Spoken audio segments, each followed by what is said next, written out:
Alors, j'ai été accusé par monsieur... Oh, je vous accuse pas du tout. Mais je ne vous ai pas interrompu. Non, mais je vous accuse pas. J'espère avoir le même traitement. J'ai été accusé de la théorie du complot.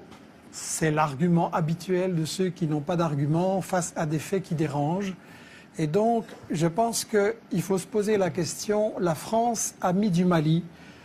Moi, je dis que dans toute guerre, on nous cache l'histoire et on nous cache les intérêts. Et je voudrais pouvoir expliquer les deux qui me semblent vraiment fondamentaux et totalement occultés dans la version officielle des médias. L'histoire occultée, c'est quand il y a eu un président élu au Mali qui s'appelait Modibo Keïta, qui voulait l'indépendance de son pays, le développement et mettre fin à la pauvreté. Qu'est-ce que la France a fait? Elle a soutenu un coup d'État sanglant de Moussa Traoré. Modibo Keïta a crevé en prison et Moussa Traoré, ça a été une dictature épouvantable pendant 23 ans. Ensuite, il y a eu d'autres marionnettes à la place. Et est-ce que vous appelez ça une théorie du complot? J'aimerais que vous alliez le dire aux Maliens.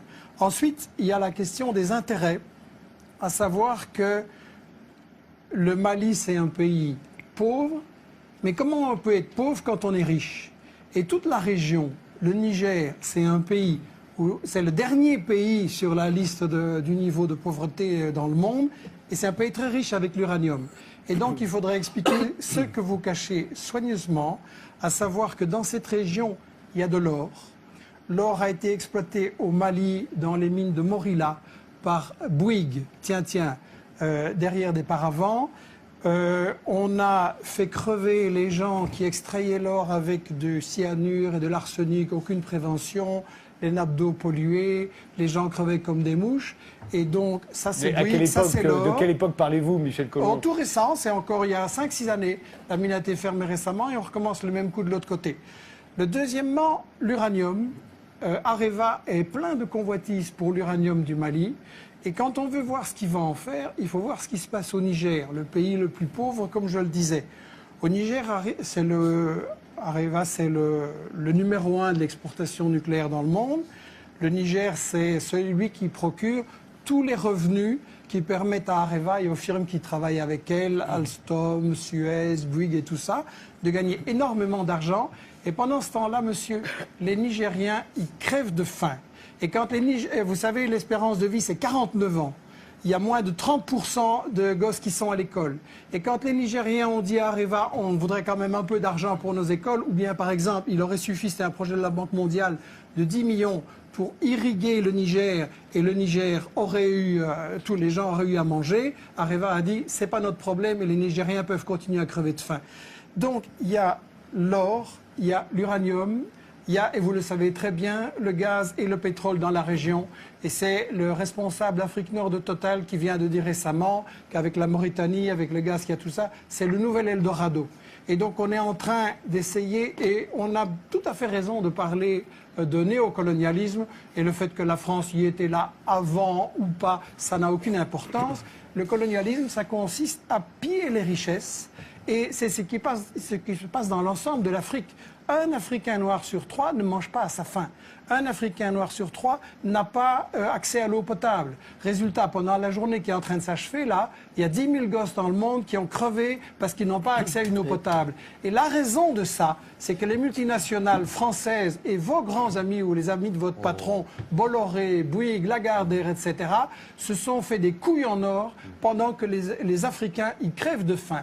Et ça, allez leur dire que c'est une théorie du complot quand eux, ils voient la misère pendant qu'ici, vos amis, c'est les Ferrari, les Porsche et les châteaux. Vous pensez c'est pas une théorie du complot. Que quand les mafieux, les fondamentalistes, les terroristes qui sont au nord auront pris le pouvoir, les Maliens vont manger à leur faim, les Nigériens vont manger à leur faim, que ça va aller bien, que ça va aller mieux? Mais vous pensez qu'il y a un rapport de la guerre.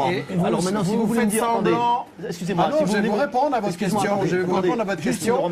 Qui a lancé les fondamentalistes en Afghanistan, sinon les États-Unis? Qui travaille avec le Qatar et l'Arabie Saoudite pour répandre les trucs les plus fanatiques en Libye, en Syrie et même un peu ailleurs aussi?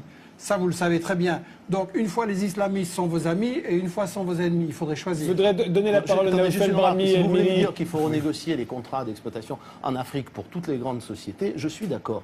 Mais ça ne répond pas à la question Mais c'est de du savoir ce pillage. qu'on Les fait. gens, ils crèvent de Oui, faim d'accord, à cause de vos contrats. Oui, mais arrêtez de penser que ça n'est qu'à cause de ça. Et expliquez-moi comment les gens que nous combattons aujourd'hui vont donner de la richesse à tout le monde. Vous savez, il y a des pays qui ont beaucoup.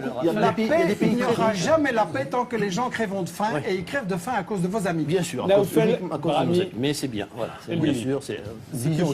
Non, Parlons juste- de Benghazi. Non, on Deux n'a mots. pas le temps aujourd'hui. Malheureusement, juste qui répondent pourquoi. Alors à ce moment-là, quelle est la question que vous avez Non, mais posée? pourquoi est très simple? Parce que des représentants de la population de Benghazi qui menaçaient d'être Benghazi. massacrés Mais sont les venus- services sont secrets venus- français sont venus étaient voir, 6 voilà. mois avant l'insurrection de Benghazi. Oui. Vous reprenez les mensonges habituels. Non, mais les arrêtez, moi, services je l'ai vécu, secrets je l'ai français vécu. étaient là 6 Arrêtez. mois avant D'abord, l'insurrection. je vous permets Je pas vois de- que votre attendez. information n'est pas parfaite. Je voudrais Non. sur Benghazi vous donner.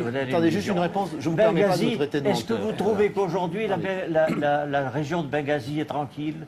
Est-ce que vous trouvez que... Non, Bon. je n'ai pas dit que tout Quel ça était ça avait tout réglé. l'objectif On de a l'intervention de la l'attentat en Algérie, croisade ça en vient de la Libye? Libye, Éviter le C'était massacre. d'introduire la démocratie. Non, mais Vous d'abord, trouvez éviter que la le massacre. démocratie existe en Libye? Non. À Benghazi? Non, À non, Benghazi, on a évité le là massacre, où 15 monsieur le jours ministre, après le massacre. l'indépendance Voilà. et la mission Non, mais c'est sûr de que- notre croisade, on a Oui. assassiné l'ambassadeur des Oui, oui, États-Unis. mais s'ils avaient. Si Voulez-vous Kadhafi me avait- dire où est la démocratie Non, c'est aujourd'hui? pas la démocratie qu'on a introduit simplement. On a évité le massacre.